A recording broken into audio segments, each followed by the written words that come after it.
심령성전의 7등불이 켜지는 은총을 허락하여 주시옵소서.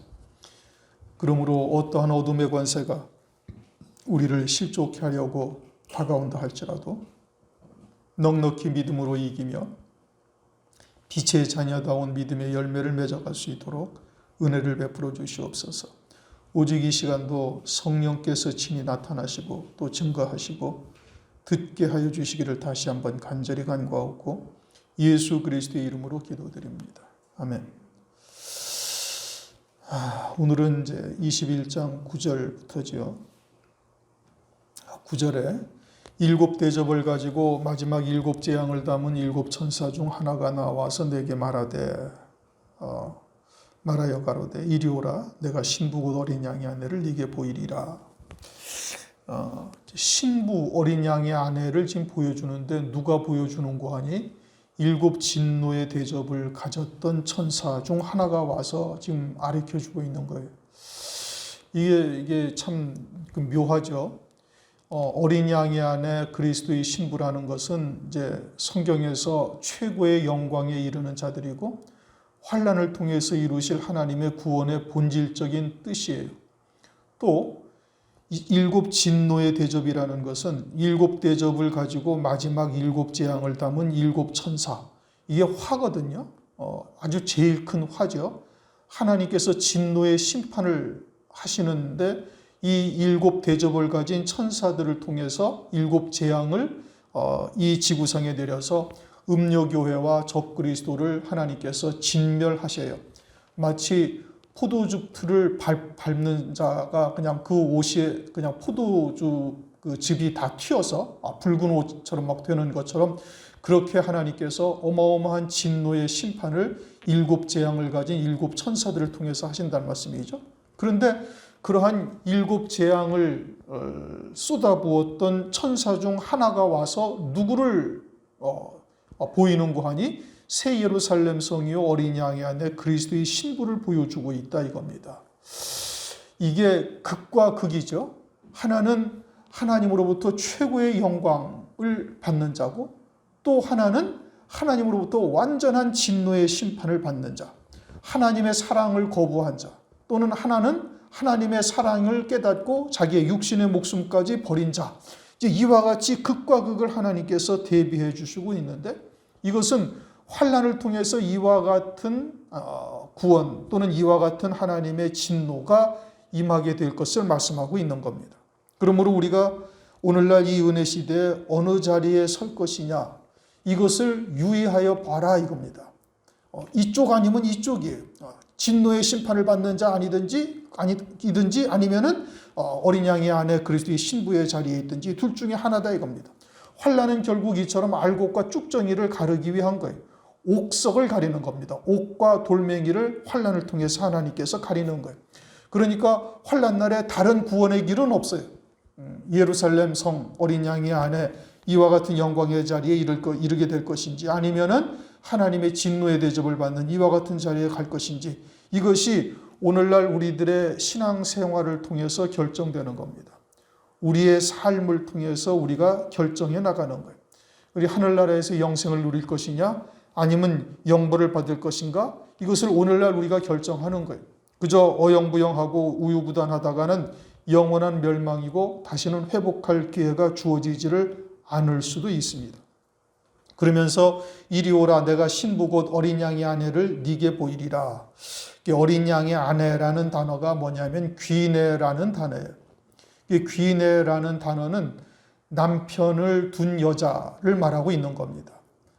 그러니까 물론 이제 어린 양의 아내니까 어린 양을 남편으로 둔 아내 이렇게 이야기할 수 있지만 실상은 이 땅에서 사는 동안에 이것은 혼인잔치는 이제 환란이 끝난 후에 첫째 부활의 영광에 이른 자들이 이제 혼인잔치에 들어가는 것이죠. 첫째 부활과 함께 어린 양의 혼인잔치에 들어가는 겁니다. 그러니까 그 이전에는 혼인잔치의 그런 이제 정혼과 같은 관계가 되는 것이죠. 그러니 그와 같은 관계에서 이 아내라는 단어는 남자의 경험이 많은 자를 뜻하는 겁니다.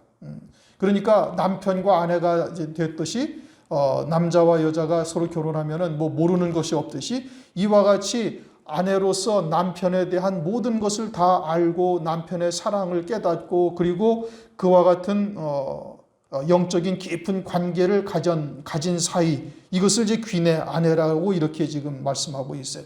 그러니 그와 같은 하나님의 사랑, 주님의 사랑을 받고 영적으로 길러지고 예수님과 깊은 영적인 교제를 하고 있던 자여야만 환난 날에 예수의 증거와 하나님의 말씀을 인하여 목배임 받을 자리까지 갈 수가 있는 것이죠. 그렇게 예수 그리스도의 사랑, 또 하나님의 은혜, 이와 같은 경험이 많다는 뜻에서 이 귀내라는 단어를 쓴 겁니다. 그래서 어린 양이 아내 그리스도의 신부 어린 양이 아내를 네게 보이리라고 지금 말씀하고 있는 겁니다. 그러면서 10절 성령으로 나를 데리고 크고 높은 산으로 올라가. 크고 높은 산으로 올라갔다. 이제 성령으로 데리고 갔다라는 것은 영의 세계에서의 구원의 역사를 지금 보여주고 있다 이겁니다. 영의 세계에서의 구원의 역사를 보는데 그것을 성령으로 보여주시는 거예요. 성령으로 사도 요한에게 보여주셔요. 그럼 오늘날도 우리들에게는 동일한 성령 하나님이 내주하고 계시죠. 예수 그리스도 안에 계셨던 성령 하나님이 오늘날 우리 안에도 동일한 성령 하나님이 내주하고 계셔서 이제 사도 요한에게도 보여주었던 이와 같은 영의 세계를 오늘날 우리들에게도 보여주시는 겁니다. 어떻게 보여주셔요? 이제 하나님의 말씀을 통해서 듣고 보고 깨닫게 하시는 거예요. 그러니 오늘날도 이와 같은 영의 세계를 이제 듣고 성령으로 말미암아 듣고 깨달아서 알게 되는 겁니다. 사람의 지혜나 사람의 이성으로는 하나님의 나라는 절대 보이지가 않습니다. 그건 영에 속한 세계지 육에 속한 이 물질 세계에 있는 것이 아니다 이겁니다. 그러면서 크고 높은 산으로 올라갔다 그렇게 말씀하고 있어요. 지금 성령으로 말미암아 하나님의 나라를 보여주시는데 크고 높은 산으로 올라갔다. 그럼 하나님의 나라에 에베레스트 같은 그와 같은 산이 있다는 얘기인가? 한라산, 백두산과 같은 산이 있습니까? 하나님의 나라에는 그러한 산이 있는 것이 아니죠. 이것도 영적인 산이에요. 그러면 지금 여기서 보여주시는 크고 높은 산이라는 것이 성경에서 이제 무엇을 말하는가? 이사야서 2장을 한번 보십시다. 이사야 2장 2절 3절을 읽겠습니다. 성령으로 사도 요한을 데리고 가서 크고 높은 산에 올라가서 새 예루살렘 성을 보여주셔요. 그러니까 새 예루살렘 성은 어디에 가서 볼 수 있어요? 크고 높은 산에 올라가야 볼 수 있는 거예요. 그것도 성령으로 말미암아. 그럼 이제 이사야서 2장 2절 3절을 읽습니다. 말일에 여호와의 전의 산이 모든 산 꼭대기에 굳게 설 것이요 모든 작은 산 위에 뛰어나리니 만방이 그리로 모여들 것이라. 많은 백성이 가며 이르기를 오라 우리가 여호와의 산에 오르며 야곱의 하나님의 전에 이르자. 그가 그 도로 우리에게 가르치실 것이라. 우리가 그 길로 행하리라 하리니 이는 율법이 시온에서부터 나올 것이요 여호와의 말씀이 예루살렘에서부터 나올 것임이라. 이사야서 2장 2절 보면 여호와의 전에 산이 있다. 성전산이죠. 그러니까 하나님의 나라에 있는 산을 말하고 있는 거예요. 그 산에 아주 가장 높은 산인데 모든 산 위에 뛰어나가지고 만방이 말일에 그리로 모여든다. 그리고 그곳에서 하나님의 하나님의 말씀을 우리에게 가르치실 것이고 우리가 그 말씀을 듣고 쫓으리라고 이렇게 얘기를 하고 있는 거예요. 산이라는 것은 그럼 무엇을 말하는가? 갈라디아서 4장을 보면 산이라는 것은 교회를 의미하고 있는 거예요. 교회. 그러면 여호와의 전의 산에서 지금 이 여호와의 전의 산이 성전산이요 가장 높은 산인데 이와 같은 크고 높은 산에서 보여주시는 새 예루살렘 성이라는 것이 무엇을 말하느냐? 그것은 새 예루살렘 성, 즉 어린 양의 아내의 영광에 이르게 하는 하나님의 말씀, 그러한 진리의 말씀이 있는 곳이 여호와의 전의 산이요 모든 산 꼭대기에 굳게 서는 그와 같은 성전산이 되는 것이죠. 그것을 마태복음 17장에서는 엿새 후에 따로 높은 산이라고 말하고 있는 거예요. 그러면 엿새 후에 따로 높은 산에서 예수님이 제자들에게 뭘 보여주셨어요?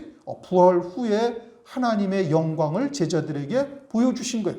그러니까 그와 같이 따로 높은 산에서는 그와 같은 부활의 영광, 더 구체적으로는 새 예루살렘 성의 영광을 보여주는 그와 같은 하나님의 말씀이 있는 교회를 말씀하고 있는 겁니다. 오늘날로 말하면 일곱 금초대 교회죠. 일곱 금초대 교회에서 오늘날 궁극적으로 보여주는 것이 뭐죠? 새 예루살렘 성 어린 양의 아내인 겁니다. 환난을 통해서 이루실 하나님의 구원의 궁극적인 목적, 궁극적인 하나님의 기쁘신 뜻이 무엇이냐? 그것은 그의 백성들로 하여금 어린 양의 안에 그리스도의 신부로 세우셔서 하늘나라에서 영생의 복을 누리게 하는 것. 이것이 하나님의 가장 궁극적인 본질의 뜻이에요. 이 천지 만물을 지으시고 우리를 이 땅에 보내시고 그리고 이 마지막 때 적그리스도에게 권세를 주어서 죽이는 권세를 그에게까지 주셔서 7년 환란이라는 이 어마어마한 이 역사를 이루시는 이유가 뭐냐? 이 어린 양의 안에 그리스도의 신부를 세우는 것이고 그와 같은 진리의 말씀을 증거하는 곳이 여호와의 전의 산이요 성전산이요 크고 높은 산이요 따로 높은 산이다 라고 말씀하고 있는 겁니다. 그러니 성령께서 우리를 인도하시면 어디로 인도하셔요? 하나님 보좌 우편 영광의 자리로 인도하는 거예요. 그 자리가 영광 중에 성도로서는 최고의 영광의 자리이고 그곳을 보여주는 것이 여호와의 전의 산이요 성전산이요 따로 높은 산의 영광이 마찬가지다 이겁니다. 그것은 성령으로 보여주시는 산이에요. 그러면 성령 하나님께서는 우리를 이와 같이 크고 높은 산의 영광으로 우리를 인도하시는데 마귀는 어디로 인도하죠? 마태복음 4장 4절을 보십시다. 예수님을 시험하실 때 마귀가 주님에게 이야기를 합니다. 마태복음 4장 8절. 마태복음 4장 8절. 마귀도 산으로 데려갑니다. 어디로 데려가는지 한번 보세요. 마귀가 또 그를 데리고 지극히 높은 산으로 가서 천하 만국과 그 영광을 보여. 자, 마귀는 어느 산으로 데려가요? 천하의 영광을 보여주는 지극히 높은 산으로 데리고 간다 이겁니다. 이렇게 세상의 영광을 보여주는 것이죠. 제가 서두에 성령으로 이것을 갖다가 보여주고 있다 이렇게 말씀을 드렸어요. 그럼 오늘날 우리들도 성령 안에서 들어야 이와 같은 하나님의 뜻을 성경에 기록된 하나님의 뜻을 분별할 수가 있는 거예요. 사람의 이성이나 사람의 어떤 이런 이와 같은 지식으로 이러한 말씀을 분별이 안 되는 거예요. 그러니까 여러분들이 이와 같은 진리가 무엇인지 성령께서 증거하시는 하나님의 말씀, 다시 말하면 하나님의 참뜻이 무엇인지를 이렇게 말씀을 통해서 성령으로 말미암아 인도함을 받기 전에는 마태복음 4장 4절, 8절을 100번을 읽어봐도 이와 같은 기복적이고 세속적인 신앙이 잘못된 것이라고는 생각지도 못하고 전부 다 어디에 속해서 살아요? 그와 같은 천하의 영광을 보여주는 그와 같은 말씀을 쫓아서 다 사는 거예요. 대학교 교수들 박사학위 다 받았잖아요. 대학교 교수들이 예수 그리스도를 믿어도 그 말씀이 그것을 의미하는지를 못 깨닫는 겁니다. 세상의 지혜로는 아무리 지혜로워도 그 말씀에 무엇을 의미하는지를 성령께서 하나님께서 드러내시고 그것을 빛을 비춰주어야만 비로소 그때서야 이 말씀이 이런 뜻이로구나라는 것을 깨닫는 거예요. 여러분이나 저도 신앙생활을 하면서 처음에는 다 그와 같은 기복적인 것, 세상에서 복받는 것이 하나님의 응답이고 하나님의 함께 하시는 표징이라고 하도 많이 들어가지고 그것이 진리인 줄 알았단 말씀이에요. 그러니까 그걸 응답받으려고 주야장창 기도하고 막 철야 기도하지 새벽 기도하지 별의별 짓을 다 하는 거예요. 막 연초 되면은 1월 1일 날 되면은 보따리 싸가지고 금식 기도원에 가고. 왜? 그렇게 세상에서 복받는 것이 하나님께서 함께 하시는 것이고 응답이라는 것을 알았단 말이죠. 들었단 말이죠. 그런데 마태복음 4장 8절을 100번을 읽어봐도 그것이 그런 뜻이라는 것을 전혀 해석하지를 못하고 알아듣지를 못하는 거예요. 그러니 성경을 천독을 해도 소용이 없어요. 성령으로 그와 같이 지금 21장 10절에 뭐라고 그래요? 성령으로 나를 데리고 크고 높은 산으로 올라가서. 그러니까 성령으로 말미암아 우리에게 이와 같이 들려지게 하지 아니하시면 들을 수가 없고 아무리 읽어도 그 말씀이 무슨 뜻인지를 깨달을 수도 없다 이겁니다. 그러므로 오늘날 우리가 이와 같이 하나님의 음성을 들을 수 있다는 것, 이 어마어마한 하나님의 은총이에요. 최소한도 최고의 영광의 자리까지 이룰 수 있는 은혜를 우리가 입었다는 거예요. 이제 거기에 이를 것인지 이르지 못할 것인지 이제 각자의 몫이에요. 여러분들이 어떻게 받아들이고 얼마나 세상과 나를 십자가에 못 박고 믿음의 단단한 결단을 하고 정말 주의 종이 가는 길을 그냥 믿음으로 쫓아오는지 우리에게 주신 하나님의 말씀을 믿는 믿음으로 가야 되는 거예요. 목사를 믿는 게 아니고 말씀을 믿는 믿음으로 가야 되는 거예요. 목사도 자기에게 던져주신 말씀을 던져놓고 나도 부지런히 사도 바울처럼 잡은 것으로 여기지 아니하고 뒤를 돌아보지 아니하며 그것을 위해서 끝까지 달려가는 자인 것이고 여러분들도 역시 마찬가지가 되어야 되는 거다 이겁니다. 그러므로 먼저는 우리에게 성령으로 말미암아 깨닫게 하셨다는 것, 이것이 한량없는 은혜예요. 아니면 여러분들이 얼마나 요한계시록을 천독을 해보세요. 계시록이 뚫립니까? 열립니까? 지금 제가 해석을 해줘도 여러분들이 3번, 4번, 5번 들어도 다시 요한계시록 보면 또 몰라요. 한번 해보세요. 5번을 요한계시록을 전체를 녹음한 걸 다시 다 들어봐도 다시 요한계시록 보면 이게 무슨 소리였는지를 물론 이제 큰 틀에서 하나님께서 뭐 새 예루살렘성 그건 알죠. 그거는 문자대로 읽어도 알 수가 있어요. 조금만 영적으로 깨어있는 자이면 문자대로 봐도 알 수가 있는 거예요. 그런데 그 이상의 것은 이것이 들어도 그렇게 쉽게 우리의 마음에 확 박혀서 그 말씀에 내가 이끌림 받지를 못하는 거예요. 그러니까 연단이 필요한 거예요, 여러분. 그래서 하나님께서 우리를 이끌어서 물 없는 곳으로 때로는 험한 길로 인도하시는 이유가 뭐예요? 여호와의 말씀으로 사는지 여호와의 입에서 나오는 말씀으로 사는지의 여부를 하나님께서 알고자 하신다 이거예요. 신명기 8장 2절 3절 말씀이 그거 아니에요. 왜 광야길을 40년간 돌아다니게? 그 뭐 불과 열흘이면 갈 수 있는 길을. 하나님의 말씀을 믿는 믿음으로만 사는지를 알고자 하시는 것이죠. 마찬가지로 마지막 때에 따른 말씀을 제가 아무리 해석을 해드려도 그것을 받고 믿음으로 딱 하나가 되어져서 주의 종과 함께 그 길을 걸어가느냐 못 가느냐 이거는 본인에게 달려 있어요. 한번 여러분들 실험해 보세요. 요한계시록 이제까지 녹음한 거 다 기록되었다 있습니다. 다른 성경은 그나마도 좀 쉬워서 어느 정도 성경적 지식을 가지고 있으면 어느 정도는 좀 이제 한두 번 들으면은 이제 조금씩은 이제 이해가 되는데 요한계시록은 여러분 절대 그렇지가 않은 곳이에요. 그러니까 이것은 뭐 3번, 5번을 들어도 긴가민가하고 다시 또 보면은 이게 또 무슨 소리였지? 하고 또 의아해하고 이것이 그렇게 쉽지가 않은 말씀이다 이겁니다. 그러니까 말씀을 들을 때 어떻게 해? 아주 간절한 기도를 먼저 해야 되는 거예요. 성령 하나님께서 한 번 들을 때 확 새겨지게 하시라고. 저는 어떻게 기도를 했는고 하니 엘리야의 제자가 엘리사잖아요. 엘리사가 여러분 어떻게 기도를 했어요? 갑절의 영감을 내게 주시옵소서라고 기도했어요.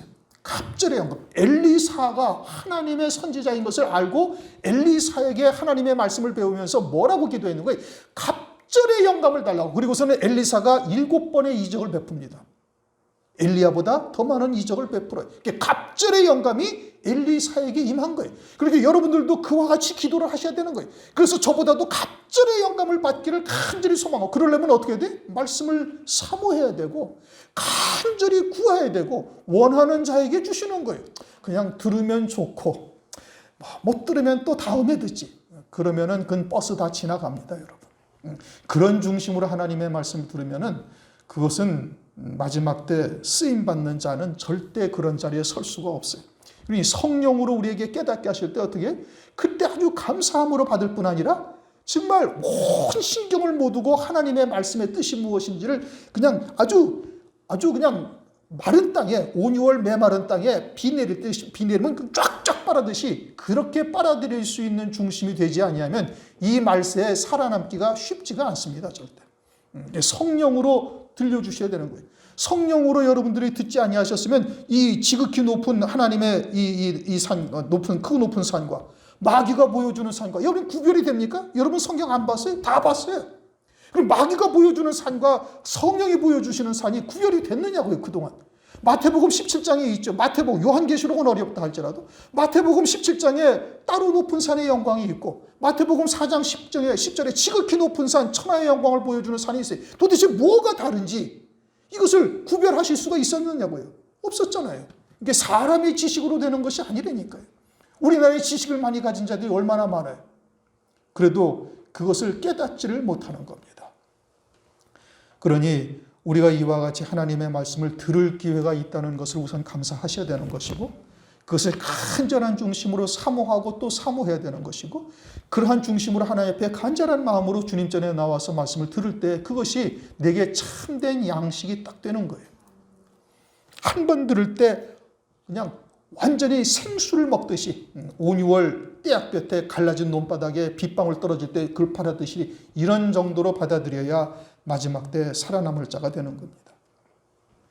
그냥 어영부영 대충대충 이렇게 들으면, 그럼 뭐 듣는 것은 여러분들의 자유고, 뭐 어떻게 들으시든지 그것은 여러분들의 자유고, 그러나 제가 경험하고 제가 만난 하나님은 그러한 하나님이셨고, 우리들에게도 그렇게 하셔야 하나님께서 주시는 거예요.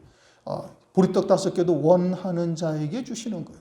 생명수도 계시록 22장 17절 말씀하죠. 원하는 자, 목마른 자, 그들에게 하나님께서 주시는 거다. 그러면서 이제 마귀가 이와 같이 지극히 높은 산에서 천하 만국의 영광을 보여주는 거예요. 이것을 에레미야 51장 25절을 보면 바벨론을 불탄 산이라고 합니다. 바벨론, 구약의 바벨론은 작은 바벨론이죠. 신약에는 큰 성 바벨론이란 말이에요. 구약의 바벨론은 그림자예요. 그것을 에레미야 51장 25절에 불탄 산이다 라고 말씀하시는 것은 장차 큰 바벨론도 다 불에 타 사라지는 산이 될 것이다 라고 말씀하고 있는 겁니다. 이제 음료교회죠. 큰 성 바벨론은 오늘날 우리들에게는 음료교회인 겁니다. 음료교회는 세상의 부귀영화를 보여주면서 미혹하는 것이고, 그 길로 가는 자들은 전부 다 불에 타 사라지는 자들이 되어질 것을 말씀하고 있는 겁니다. 환란 날에 금촛대교회 해 입은 여자가 보여주는 산은 지극히 따로 크고 높은 산, 새 예루살렘 성이죠. 그러면서 하나님께로부터 하늘에서 내려오는 거룩한 성 예루살렘을 보이니, 하나님께로부터 하늘에서 내려온다. 그러면 천국에서 또 천국이 내려온다 이런 의미가 아니고, 하늘에서 하나님께로부터 내려온다라는 것은 하나님의 영광이 내려오는 것을 말하고 있는 것이죠. 그것이 뭐냐? 그것이 새 예루살렘 성이다. 거룩한 성 새 예루살렘 성이라는 것은 하나님의 본체다 이런 의미인 겁니다. 거룩하다라는 것은 하나님과 같다라는 뜻이죠. 하나님께로부터 하늘에서 내려오는 것이니 곧 하나님 그 자체이시죠. 하나님의 영광 그 자체와 같으니 거룩하다라고 말씀하고 있는 겁니다. 2절에서는 신부가 남편을 위하여 단장한 것 같다. 그러니 얼마나 아름답게 치장을 하겠어요. 신부가 결혼식을 할 때 마치 그와 같다는 거예요. 그런데 그 성이 어떤 성이? 아주 보석성이다 이겁니다. 이게 보석이라는 것인데 하늘나라에 무슨 보석이 있습니까? 하늘나라에 보석이 있는 것은 아니고, 우리가 이 땅에서 가장 귀하게 여기는 것이 뭐 사파이어, 다이아몬드, 뭐 루비와 같은 보석처럼 또 금처럼 이제 하늘나라에서의 가장 귀하고 귀한 영광이다. 그리고 신부가 단장한 것이 그러하다. 그럼 신부가 뭘로 단장했다고 그랬어요? 믿음으로 열매 맺은 것을 말하는 거예요. 즉 순교의 신앙, 산제물로서 이 땅에서 열매를 맺다가 실제로 산제물이 되어진 것, 이것이 마치 신부가 남편을 위해서 아름답게 단장한 것과 같은 것이고, 그것이 그와 같은 영생의 열매로 우리에게 입혀지게 되어지는 것을 말씀하고 있는 겁니다. 11절, 하나님의 영광이 있음에, 새 예루살렘 성에 하나님의 영광이 있고, 그 영광이 그 성의 빛이 지극히 귀한 보석 같고, 하나님은 빛이시죠. 주님도 이 땅에서 내가 세상의 빛이다 말씀하셨어요. 영광의 빛이란 말이에요. 하나님의 영광의 빛인데 그 빛이 어떠하냐면 아주 지극히 귀한 보석 같다. 그래서 예루살렘 성을 이제 보석성이라고 이제 성경에서 쭉 말씀을 하시는데, 그럼 왜 보석이라고 이야기를 하시는가? 그것은 베드로전서 2장 4절 보면은 보배로운 산돌이신 예수께 나와 너희도 산돌같이 신령한 집으로 세워지고, 그렇게 말씀하셔요. 이 예수님이 보배로운 산돌이다. 보배로운 산돌이라는 것은 곧 보석이다 이런 뜻인 겁니다. 그리고 그와 같은 보석이신 예수께 나와 우리도 산돌과 같이 지어진다. 보석과 같이 우리도 한 집으로 세워지는 은총을 우리에게 베풀고 계시다 이런 의미죠. 그런데 예수님은 지금 부활하신 후에 어디에 계세요? 하나님 보좌 우편에 계세요. 그 영광이 어떠하다는 거예요? 그 영광이 이와 같다. 보석과 같다 이겁니다. 그래서 그와 같은 예수로 인해서 우리도 영적인 집이 지어져 갈 것을 말씀을 하고 있죠. 그렇게 지어진 성이 새 예루살렘 성이다. 요한복음 14장 2절 이하에 보면 이렇게 말씀하십니다. 내 아버지 집에 거할 곳이 많도다. 그렇지 않으면 너희에게 일렀으리라. 내가 너희를 위하여 처소를 예비하러 가노니 가서 너희를 위하여 처소를 예비하면 내가 다시 와서 너희를 내게로 영접하여 나 있는 곳에 너희도 있게 하리라. 주님이 계신 곳에 우리도 있게 하리라. 마태복음 19장 28절 보면 내 보좌에 너희도 함께 앉게 하리라. 그러니까 주님이 보석성이신데 새 예루살렘 성이신데 우리가 그 새 예루살렘 성의 영광을 함께 누리는 자가 되는 거예요. 어떻게 해서? 이 땅에서 그와 같이 믿음으로 열매를 맺음으로 말미암아 그와 같은 영광을 누리게 되는 것이죠. 요한복음 14장을 보면 주님이 그 처소를 예비하신다. 주님이 홀로 지으시는 것처럼 이렇게 말씀하시지만 또 에베소서 2장 21절 22절을 보면은 그 안에서 건물마다 서로 연결하여 주 안에서 성전이 되어가고 너희도 성령 안에서 하나님의 거하실 처소가 되기 위하여 예수 안에서 함께 지어져 가느니라. 요한복음 14장만 보면은 예수님이 성전을 짓는 것처럼 말씀하시는데 처소를 짓는 것처럼 말씀하시는데 하나님은 전능하시니까 말씀 한마디면은 그 처소를 다 지으실 수가 있어요.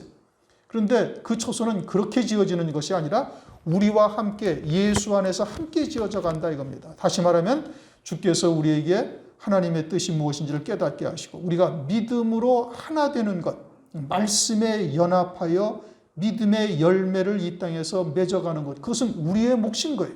그래서 예수 안에서 함께 지어져 간다.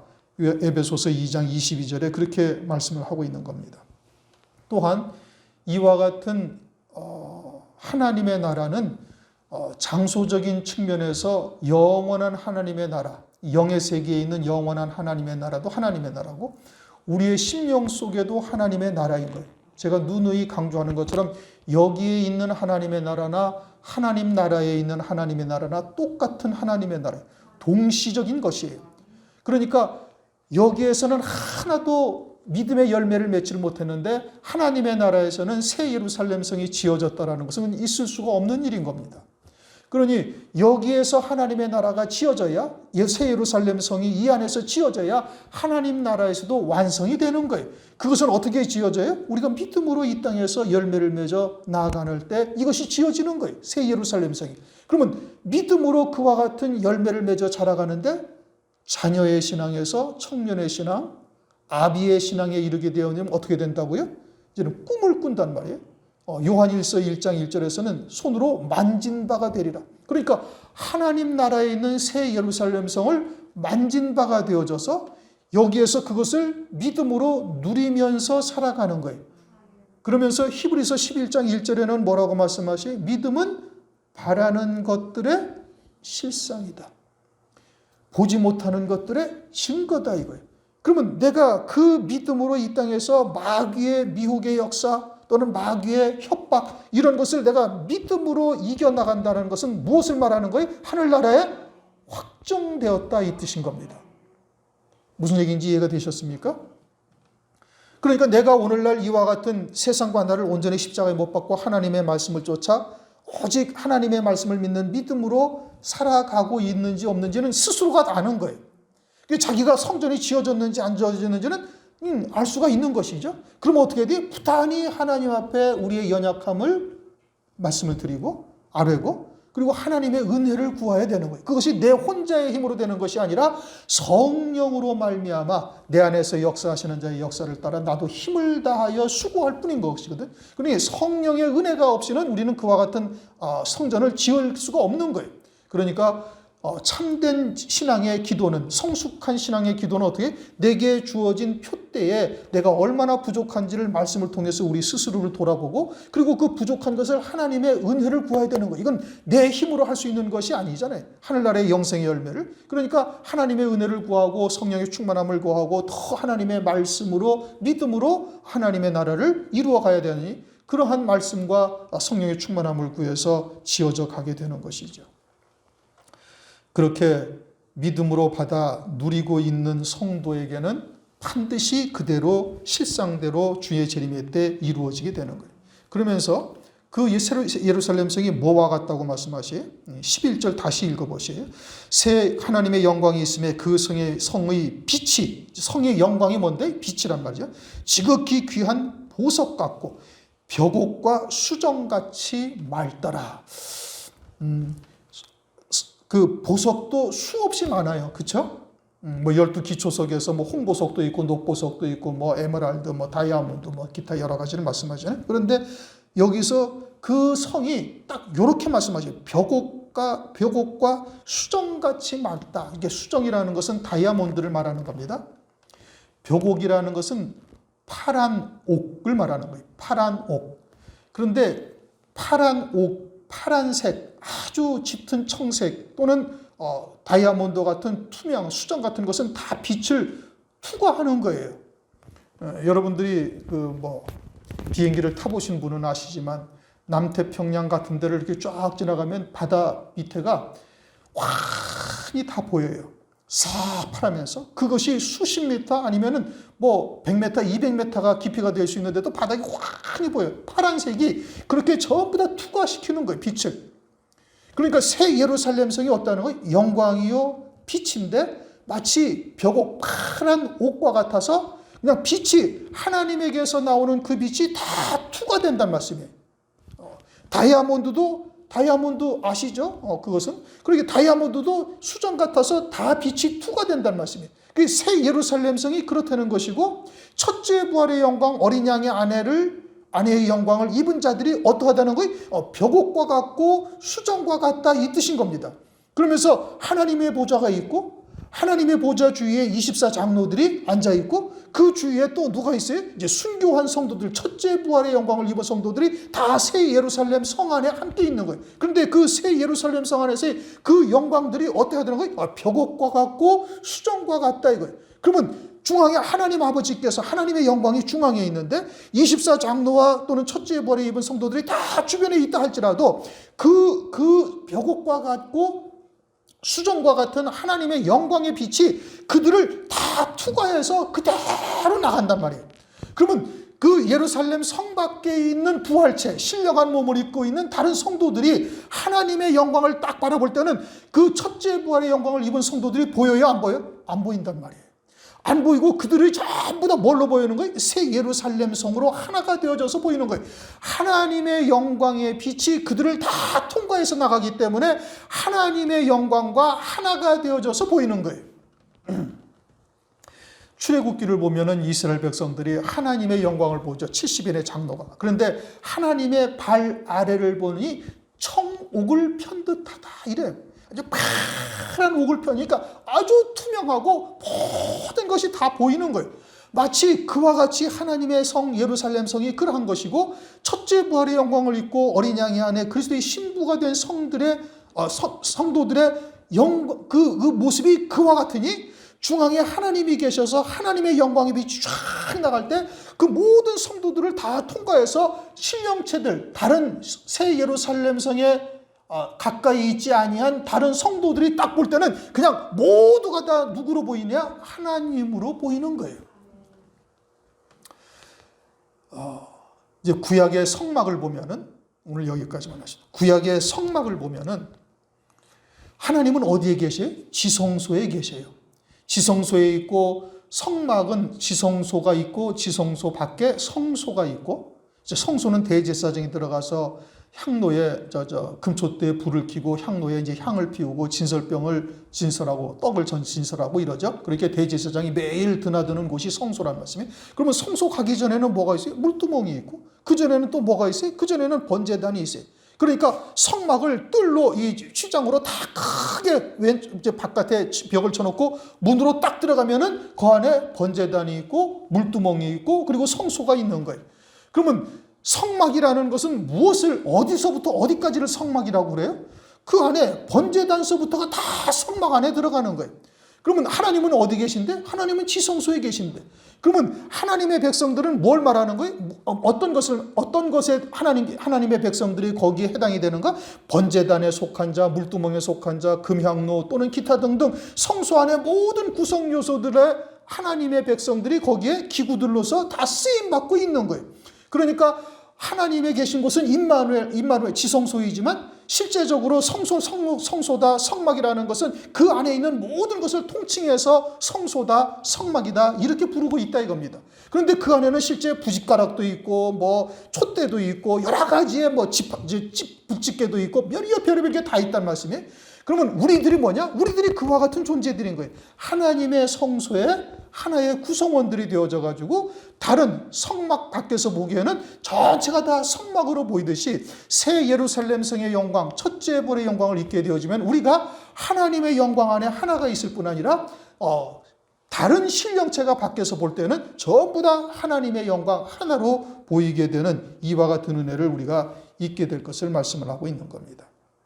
그래서 말라기 3장 17절 만군의 여호와가 이르노라 내가 나의 정한 날에 그들을 나의 특별한 소유로 삼는다. 첫째 벌의 영광을 입는 자들을 특별한 소유로 삼는다. 이렇게 말씀하셨죠. 또 창세기 15장 1절 아브라함아 두려워 말라 나는 너의 방패여 너의 지극히 큰 상급이니라. 하나님이 당신 스스로가 아브라함의 지극히 큰 상급이라는 거예요. 다시 말하면 아브라함의 영광이 어떠하다는 거예요? 새 예루살렘 성의 영광에 이르게 된 자다라는 것을 나타내고 있는 겁니다. 오늘은 11절까지만 하겠습니다. 9절은 7 진노의 대접을 가진 천사 중 하나가 새 예루살렘 성 어린 양이 안에 그리스도의 신부를 보여주는 거예요. 아주 극과 극의 대조적인 모습을 우리에게 보여주시고 있고 우리에게 이제 어디에 설 것인지를 결단을 해야 된다 이겁니다. 이제 마지막 때가 아주 가깝다라는 것을 우리가 인식을 한다면은 이제 시간이 그렇게 넉넉한 것이 아니다. 그러니 우유부단하거나 이래서는 아니 된다. 10절 성령이 나를 데리고 크고 높은 산으로 올라가서 하나님께로부터 오는 산을로서 내려오는 거룩한 성 예루살렘을 보이니 하나님의 영광이 있으며 그 성의 빛이 지극히 귀한 보석 같고 벽옥과 수정같이 맑더라. 이것이 무엇을 의미하는 것이냐? 왜 하필이면 벽옥이고 수정이냐? 그리고 성령으로 크고 높은 산으로 올라가서 보이는 것. 오늘날 크고 높은 산이 그럼 무엇을 말하는가? 7 금초대 교회를 말하는 겁니다. 그래서 따로 높은 산의 영광, 크고 높은 산의 영광을 보여주는 것인데 그것은 새 예루살렘 성이 본질적인 목적이다 이겁니다. 마귀도 지극히 높은 산으로 우리를 이제 미혹하고 있죠. 이것을 성령으로라야만 이제 분별이 되는 거예요. 우리가 이와 같은 것을 잘 분별하고 이 마지막 때 끝까지 믿음으로 달려가시기를 주의 이름으로 축원합니다. 기도합니다. 하나님 아버지 감사합니다. 오늘도 계시록 21장 말씀을 통해서 말세 지마를 사는 우리들이 시대의 표적을 보고 주의 재림이 가깝다는 것을 깨달았은즉 우리가 더 그 표대에 대한 확실한 믿음의 열매를 맺어가며 달려갈 수 있도록 은혜를 베풀어 주시옵고 성령으로 이와 같이 크고 높은 산에서 보여주시는 영광이 무엇인지를 확실히 깨달아서 믿음으로 받고 하나가 되어 끝까지 믿음으로 달려갈 수 있도록 역사하여 주시옵소서.